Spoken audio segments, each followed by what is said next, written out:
اهلا وسهلا ومرحبا بكم مع فيديو جديد. كي دايرين؟ لاباس عليكم؟ واش اخباركم؟ كنتمنىكم تكونوا بالف خير وبالف صحه وعافيه ربي وانتم كتشاهدوا معايا الفيديو ديال هذا النهار هذا.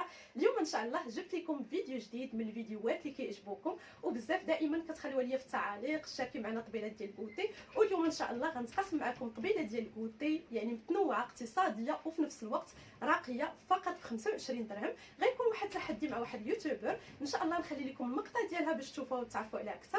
غنشاركوا معكم وصفات اللي كما قلت لكم كتكون متنوعه واقتصاديه وكتوجد في وقت وجيز بزاف. كنتمنىها تعجبكم وكنتمنى تجربوا هذه الوصفات. اول حاجه اللي غادي نديرها البنات غادي نخليكم مع المقطع ديال الاخت سكينه ومن بعد ان شاء الله غادي نمشي نتغداو. السلام عليكم متتبعات ديال اختي زكيه، كي دايرين؟ لاباس عليكم؟ كنتمنى تكونوا بخير وعلى خير. معكم سكينه من قناه عالم ام غفران. كنتمنى نكون خفيفه ظريفه على قلوبكم وتشرفت بالمعرفه ديالكم. مرحبا بكم عندي القناه ديالي والف مرحبا. اليوم غادي نديروا انا واختي زكيه واحد التحدي ب 25 درهم البنات. غادي نخرجوا طبيله ديال الكوتي ب 25 درهم اللي غادي تكون فيها وصفات سهله واقتصاديه. كنتمنى تدخلوا تشوفوا الطبيله ديالي ومرحبا بكم عندي ومرحبا بيا عندكم. هنايا الله دخلت للدار وجبت معايا كاع داكشي اللي غيخصني ان شاء الله لهاد الطبيله ديال الكوتي. شي حويجات جبتهم من عند مول الحانوت وشي حويجات جبتهم من عند مول المحل الخاص اللي كيبيع لوازم ديال الحلويات لانه كيكون ناقص شويه في الثمن. هنايا جبت كلشي ب 25 درهم. المهم حاولت نسلك راسي ونخرج راسي. هنايا خديت نص لتر الحليب ب 70 ريال، خديت 2 دراهم ديال الفويتين. الصراحه قال لي غنعطيك 3 دراهم، قلت له والو غير 2 دراهم. المهم قصحت وجهي. وعندي 4 ديال الدراهم دانون فاني ب2 دراهم ودانون مسوج ب2 دراهم. وهنا عندي 3 ديال الدراهم غير شويه ديال الشوكولات العادي باش نزين به وشويه ديال الفيرميسيل. وعندي 3 دراهم ديال السميده و3 دراهم ديال سنيده. وعندي 5 البيضات. البيض خديته غير من عند السيد اللي كيدوز، خديته ب 12 ريال. وهاد الباكيه فيها بودر كاكاو وسكر الفاني والخميره ديال الحلوى. وواحد المقطع كان تحذف ليا مع الاسف، داكشي علاش ما مني جيت ندير المونتاج ما لقيتوش. المهم 25 درهم ما زايده ما ناقصه. واول حاجه الا كانوا غيجيو عندنا الضيوف ديالنا ولا غنوجدوا شي حاجه شي طبيله ضروري كنبداو بالعجينه هي الاولى لانها كتبغي تاخذ وقت في الاختمار. هنا اول حاجه غادي نبدا بالبريوش. غنوجد معكم بريوش ساهل وزوين، غير جربوه. غادي نخرج منه 2 ديال الاشكال. ضروري هكا في الطبيله ديال الكوتي نحاولوا نشكلوا طبيله اللي كتكون متنوعه يعني باشكال هي بسيطه بعجين واحد كيف ما غندير انا. كنحتاج المقادير ديال هذا البريوش: كاس ديال الحليب وكاس ديال الماء يكونوا دافين مع معلقه كبيره ديال الخميره ديال الخبز او الخميره الفوريه، معلقه كبيره ديال سنيده وجوج معالق كبار ديال الدقيق. وكنخلط جميع المكونات حتى كيتجانسوا ليا. من بعد كنغطيه وكنخلي ديك الخميره حتى كتفاعل ليا. عاد ان شاء الله نكملوا الطريقه. وهنايا بعد ما تفاعلت ليا الخميره غادي نضيف المكونات اللي باقا. هنايا ضفت واحد صاشي ديال السكر الفاني، شويه ديال الملحه وجوج معالق كبار ديال سنيده وحبه ديال البيض. السنيده كتبقى على حسب الذوق، انا ما كيعجبنيش البريوش يكون حلو بزاف، يكون عادي.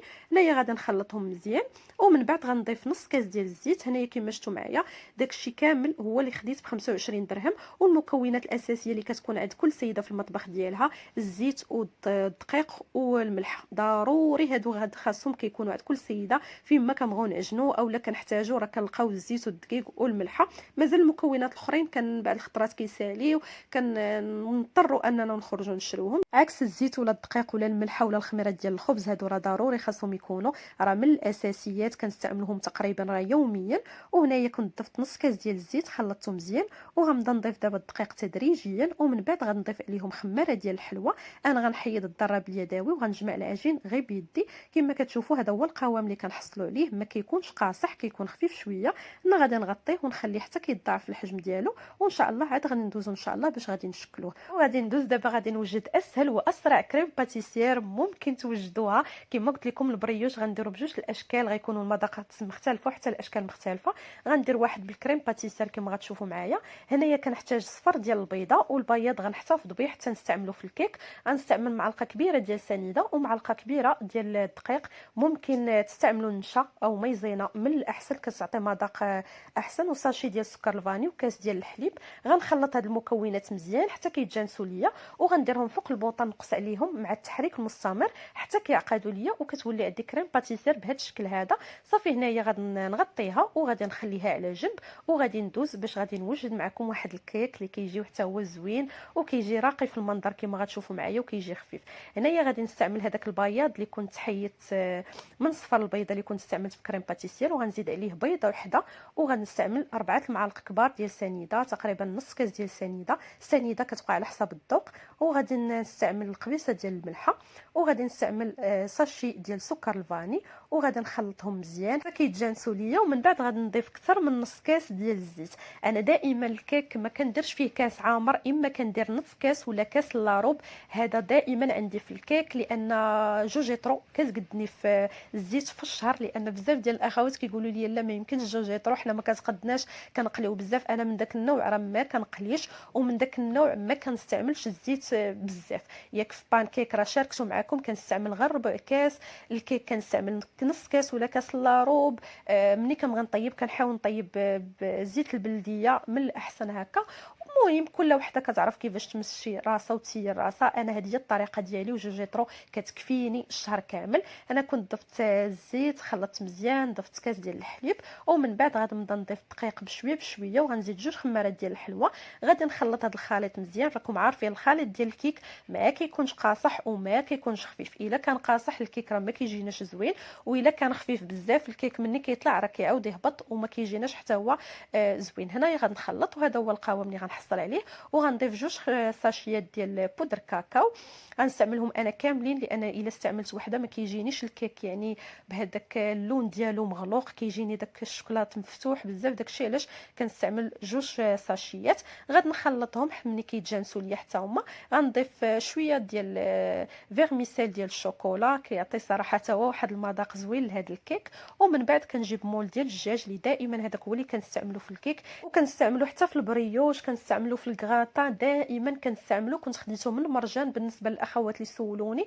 هذا كنت خديت الكبير ديالو وهذا الموين، وعاد كاين الصغير، ولكن انا كنت لقيت هذا الكبير والموين ناقصين فيه في الثمن، كانوا دايرين فيه برومو وخديتهم. انا كنستعمل الموين. خديت انا المول، دهنته بالزبده ورشيته بالدقيق، وخويت الخليط ديال الكيك وغندخلو الفران يطيب. راه دغيا كيطيب واحد 30 دقيقه كيكون واجد. وان شاء الله غتشوفوا معايا الطريقه ديال التزيين ديالو، التقديم ديالو كتكون راقيه وزوينه. ومن الاحسن في بلاصه الدقيق ترشوه بالكاكاو، راكم عارفين حنا 25 درهم ما خاصناش نفوتوها، داكشي علاش رشيته غير بالدقيق. وهنا غادي ندوز باش نوجد البسبوسه. عندي هنايا هاد المولات الصغار ديال لي طارت ديال الكيك، او كنستعملوا فيهم بسبوسه، كنستعملوا فيهم بزاف ديال الحويجات. دهنتهم بالزبده ورشيتهم بالسميده. وغندوز دابا نوجد معكم البسبوسه اللي كتجي زوينه وكتجي هشيشه حتى هي. مقادير اللي هما بساط. هنا عندي حبه ديال البيض، قبيصه الملحه، ساشي ديال السكر الفاني، و3 المعالق كبار ديال سنيده. غادي نضربهم مزيان حتى كتذوب ليا ديك السنيده مع البيض. ومن بعد غنضيف نص كاس ديال الزيت وغادي نخلط. وغنضيف كاس ديال الياغورت بنكهه الفاني. ممكن تستعملوا كاس ديال الحليب. الا استعملتوا كاس ديال الحليب غادي تستعملوا 2 كيسان ديال السميده. استعملتوا ياغورت بنكهه الفاني غتستعملوا كاس ونص ديال السميده. انا غنستعمل غير كاس ونص ديال السميده. هنايا بعد ما خلط داك الزيت مع البيض والسنيده، ضفت عليهم هذاك الياغورت بنكهه الفاني وانا كنخلط. وغادي نضيف كاس ونص كما قلت لكم ديال السميده اللي كتكون هكا خاصه بالبغرير وبالحرشه، تكون سميده اللي مزيانه. هنايا غادي ندير الكاس الاول، وغنضيف نص كاس، وغنضيف خماره وحده ديال الحلوه، وغادي نخلطهم. وغادي نخويهم في هاد المولات اللي دهنتهم بالزبده ورشيتهم بالدقيق، وغندخلهم للفران حتى هما راه دغيا كيطيبوا، ما كياخذوش وقت بزاف في الطياب. وغادي ندوز نوجد لهم حتى السيرو باش غادي نسقوهم. والتزيين راه غتشوفوا معايا باش غادي نزينوهم. هنايا غادي نخوي الخليط في هاد الليمون هادو. ممكن تضاعفوا المقادير، وكما قلت لكم الا استعملتوا كاس ديال الحليب راه غادي ديروا 2 كيسان ديال السميده. انا استعملت ياغورت، درت كاس ونص ديال السميده. ولا بغيتو تضاعفوا المقادير غتضاعفوهم، غديروا 2 بيضات وغديروا 2 خمارات. المهم هنا بعد ما عمرتهم غنديرهم في اللاطه وغادي ندخلهم للفران حتى كيطيبوا، وعاد نسقيهم وغادي ندوز ان شاء الله. غادي نخرج الكيك من الفران وغنوجد واحد الكريمه باش غادي ندهن الوجه ديال الكيك. واحد الكريمه كتبقى ساهله واقتصاديه. هنا كما كتشوفوا معايا راه عندي كميه قليله ديال الشوكولات، قلت له عطيني غير شويه ديال الشوكولات غير باش نزين به، وضفت ليه واحد نص علبه ديال الياغورت بدون سكر دانون مسوس. خلطتهم مزيان، صراحه كيعطيو واحد المذاق اللي هو زوين، وكتبقى اسهل وارخص كريمه ممكن نوجدوها ندهنوا بها الوجه ديال الكيك، نديروه بزاف ديال الحويجات. هنايا بعد ما دهنت الوجه ديال الكيك انا ناخذ الفيرميسيل ديال الشوكولا، غادي ندهن غادي نرش هاد الكيك كامل، ومن بعد غناخذ الفيويتين حتى هو غنديرو في الجنيبات وغادي نديرو في الوسط. المهم التزيين كيبقى اختياري، داكشي اللي عندكم ديروه، داكشي اللي قدرتوا تشريوه شريوه. شي حويجات اللي هي بسيطه راه تقدر انكم تخرجوا منها واحد الطبيله اللي كتكون زوينه واقتصاديه. كنبغيو نتقاسموا معكم حنا بحال هاد الوصفات هادو باش نعطيوكم افكار، وفي نفس الوقت راه كيكونوا وصفات اللي ناجحه 100%. هنايا غنزين بالفيويتين حتى هو، وغندير حتى شويه في الوسط وغادي نخليه على جنب، وغادي ندوز باش غادي نوجد السيرو ديال البسبوسه. هنايا دوك البسبوسات غادي نسقيهم كما العاده راكم عارفين غير بالماء والسكر. غادي ناخذ واحد الكاس ديال الماء ما عامرش، هنا تقريبا شاطت ليا شي نص كاس ولا ما واصلش ديال سنيده. غادي نخلطهم وغنديرهم فوق البوطه حتى كيغليو، وباش هكا ملي نخرج البسبوسه نسقيها. البسبوسه تكون سخونه او لا السيرو كيكون بارد، المهم ما يكونوش بجوج سخان. بعد ما خمر ليا البريوش وضاعف الحجم ديالو غنحيدو من هذا الاناء وغادي نديوه نجيبو وغنشكلهم كرات. بالنسبه للكرات الاولين غنديرهم شويه يكونوا كبار، ماشي كبار غير شويه يكونوا هكا موين كما كتشوفوا. وراكم عارفين مني غادي نشكلوهم وغندخلهم الفران غيتضاعف الحجم ديالهم. وعاد غادي ندير كرات اللي غيكونوا صغيورين بزاف، غتشوفوا معايا كيفاش غادي نشكلهم. المهم انا غادي نستمر حتى غادي نشكلهم كاملين. الاخرين الفوقانيين كدرتهم كبار شويه والاخرين راه درتهم صغار. هنايا غادي نجيب واحد اللاطه وغادي ندير فيها هادوك اللي درتهم كبار شويه هما الاولين، غنستفهم كاملين في اللاطه. ومن بعد غادي ناخذ واحد الكويس اولا اللي عندكم وغندير واحد الحفيره في الوسط، ومن بعد غادي نعاود نضغط عليهم بيديا باش هكا ما كتسدش ليا ديك الحفره. كنت نخليو واحد الحفيره باش تما فين غنديروا كريم باتيسير. المهم بريوش عجين واحد خرجنا منه 2 ديال الاشكال، ممكن تخرجوا منه حتى 3 ديال الاشكال هكا. كفكره مائده ديال الكوتي نخليوها تكون واحد المائده اللي هي زوينه وكتكون عاطيه للعين وفيها بزاف ديال الحويجات اللي هما كيكونوا بساط. المهم هنايا انا خديت هذا الكاس ضروري كندير له شويه ديال الدقيق وكنعاود ندير هكا يديا باش ما كتسدش ليا ديك الحفره في الطياب، وغادي نعمرهم بكريم باتيسير. والاخرين غتشوفوا معايا الشكل ديالهم حتى هما كيفاش غادي ندير ليهم. وكيبقى لكم الاختيار تشكلوا كيف ما بغيتوا، اما تشكلوا على شكل باغيت ولا تشكلوهم على شكل كريسات وتعمروهم بالشوكولات ولا تعمروهم بكريم باتيسير اولا الكونفيتور اللي بغيتوا ديروه. اهم حاجه هو العجين. صراحه هذا العجين راه كيجي قطني زوين خفيف وكيبقى اقتصادي. هنايا غادي نبدا نعمرهم بالكريم باتيسير، غادي نستمر حتى نعمرهم كاملين وغادي نخليهم على جنب. من بعد غتشوفوني باش غندهنهم. ما غاديش ندهنهم الصراحه بالبيض، غندهنهم بواحد المكون اللي خطير اللي كيخلي هذا البريوش يبقى رطب وكيبقى قطني وزوين. المهم هنا غندوز لكم بالشكل الثاني، غناخذ الكره غنحربلها على هذا الشكل هذا وغنزيد الحربول الثاني كنحربلهم بجوج وكنلاصقهم من الفوق وكندلوي فيهم على هذا الشكل هذا. ومن بعد نشكلهم على شكل دائره كيجي المنظر ديالهم حتى هو زوين، ويعني شكل كيبقى مختلف على الاخر كما قلت لكم اشكال مختلفه والمذاق حتى هو كيكون مختلف. غنعاود نحرب الحربول الاول وغادي نحرب الحربول الثاني وغادي نلويهم بنفس الطريقه وغادي نستمر حتى نكمل هذه الكميه كامله اللي عندي ديال هذا البريوش. من بعد غتشوفوا معايا باش غندهنهم. بصراحه واحد المكون اللي هو زوين كيخلي لهذا البريوش كيبقى رطاب وكيجي زوين. انا متاكده الا جربتم حتى نتوما غادي يعجبوكم. انا غادي نستمر حتى هنايا كملت الكميه كامله اللي اللي عندي. وهذا هو المكون دانون مسوس. صراحه انا ما كان قليل فاش كندهن بالبيض، ولكن مني اكتشفت دانون مسوس كندهن به البريوش كيخلي هذا البريوش كيجي خفيف وكيجي زوين. انا هذاك الياغورت مسوس النص ديالو كنت استعملته في الكيك، والنص الاخر دهنت به هذا البريوش. هنايا غنخليهم على جنب حتى كيخمروا، ومن بعد غندخلهم للفران. راه دغيا كيطيبوا البريوش، راه ما كياخذش وقت بزاف الطياب، دغيا كيطيب. وغادي ندوز باش غنحيد البسبوسات حتى هما بعد ما طابوا، والسيرو حتى هو راه وجد ليا. غنحيدهم هنا من المور، راه كيجيو خفافين وكيجيو زوينين. غناخذ انا الطبسيل فاش غنقدم فيه، غنخويهم كاملين. من بعد غادا نسقيهم بهذاك السيرو اللي استعملت، وغنزينهم بالفييتين. انا ما خديتش اللوز اولا كاوكاو كونكاسي ولا اللوز افيلي، لان ما غيقدرش يعطيني، يعني ونقول يعطيني واحد 2 درهم ولا هادي راه ما غاديش يعطيها ليا. داكشي علاش خديت الفييتين. زينت به الكيك، وغنزين به حتى هاد البسبوسات هادو او الحريشات. ودرت انا خديت هذوك القويعطات ديال لي كاب كيك هما اللي كتزين وصافي درتهم، وغادا نخليهم على جنب. وكانت شاطت ليا قبيله واحد السميده، شويه ديال السميده ضروري، قلت غنخرج منها شي حاجه. المهم ما نخليهاش حتى حاجه ما تبقى. هنايا غادي ناخذها، غادي ندير فيها شويه ديال الزعتر، شويه ديال الملحه، وشويه ديال زيت العود. وغادي نحاول ندير واحد الحريشات اللي كيكونوا بالزعتر اللي كيجيو زوينين وكيبقاو ساهلين. هنايا البريوش بعد ما طاب كما شفتوا كيجي بهذا الشكل هذا، راه كيجي قطني، كيجي خفيف وزوين.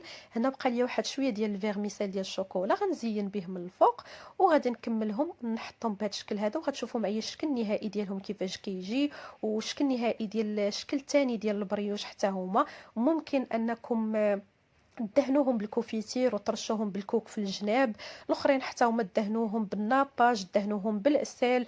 المهم اي حاجه بغيتو دهنوا بها دهنوا بها. حتى هو هذا الشكل الثاني كيجي الشكل ديالو زوين، وكيبقى هكا راقي في المنظر، مغير على البريوش اللي مولفين عاده كنستعملو. وهنايا غادي ندوز نوجد هاد الحريشات اللي بالزعتر. عندي الزعتر، كاين زيت العود، الملحه. مهم ما كايناش شي حاجه اللي غناخذها من الزنقه، كلشي كاين هنايا. وغنضيف شويه ديال زيت العود، شويه ديال الخميره ديال الخبز، وغنضيف شويه ديال الزعتر، وغنخلط جميع المكونات. وغنحاول نبسبس هذاك الزيت ندخلو كامل في ديك السميده. ومن بعد غنجمعهم غير بالماء، الماء عادي يكون مروبيني صافي. وغادي ندوز مباشره نوجد هذوك الحريشات الصغيورين هكا. ندير واحد الطبيله يكون فيها حتى المالح، علاش لا، انا درت كلشي حلو. وندير هاد الحريشات بالزعتر راه كيجيو زوينين وكيبقاو ساهلين. بعض الخطرات انا ما كيصبحش ليا الخبز اولا ما كيكون عندي حتى شي حاجه، كنوض كندير هاد الحريشه بالزعتر، كتبقى زوينه وصحيه. وكنت قاسمت معكم الحرشه بالشعير، وبزاف ديال الاخوات اللي عجبتهم وجربوها، كتبقى شي حاجه صحيه وزوينه خصوصا في هذا البرد. المهم انا غادي نشكلهم. درت هاد المول الصغيور بزاف لان ما غتخرجش لي واحد الكميه اللي هي كثيره. صافي هنايا غادي نطيبهم. من بعد ما غنطيبهم غتشوفوا معايا الشكل النهائي ديالهم كيفاش كيجي، والشكل النهائي ديال الطبيله كيفاش كتجي. وهذا هو الشكل النهائي ديال الطبيله ديال الكوتي. طبيله سهله وبسيطه واقتصاديه فقط 25 درهم. كان واحد التحدي مع الاخت سكينه، ان شاء الله غنخلي لكم الرابط ديالها ودخلوا عندها وشوفوا الطبيله ديالها وشوفوا الوصفات وخذوا افكار ومن عندي ومن عندها، وتتوما طبقوهم وديروهم لوليداتكم الضيوف ديالكم. كيبقاو افكار اللي هي كتكون سهله. وبزاف ديال الاخوات جربوا الوصفات السابقه اللي كنت حضرت معكم ونالوا الاستحسان ديالكم، وكنتمنى تجربوا هاد البريوش وهاد الوصفات حتى هما، وانا متاكده غادي يعجبوكم. كنتمنى تكونوا استفدتوا من هذا الفيديو هذا، وكنتمنى الفيديو يعجبكم. وما تنسونيش من لي لايك ديالكم، والى عجبكم الفيديو بارطاجيوه مع الاهل والاحباب. وكنقول لكم تهلاو ليا في راسكم، ونتلاقاو ان شاء الله في فيديو جديد ووصفات واقتراحات اللي دائما كتبغوها وكتكون بسيطه واقتصاديه وفي متناول الجميع. الى عجبكم الفيديو بارطاجيوه مع الاهل والاصحاب، وما تنسونيش بلي لايك ديالكم. واللي اول مره غيصادف القناه ويشوفها ما ترديش بالاشتراك في القناه بالضغط على المربع الاحمر وفعلوا الجرس باش كيوصلكم كل ما هو جديد ديال القناه. ومرحبا بالناس اللي عاد انضموا جداد للقناه، كنقول لكم مرحبا بكم والف مرحبا وشرفتوني. والقناه راه قناتكم، وشكرا لكم كاملين على تعاليقكم وعلى كلامكم الطيب. وتهلاو ليا في راسكم، ونتلاقاو ان شاء الله في فيديو جديد ووصفات جديده واقتصاديه. وما تنسونيش باللي لايك ديالكم.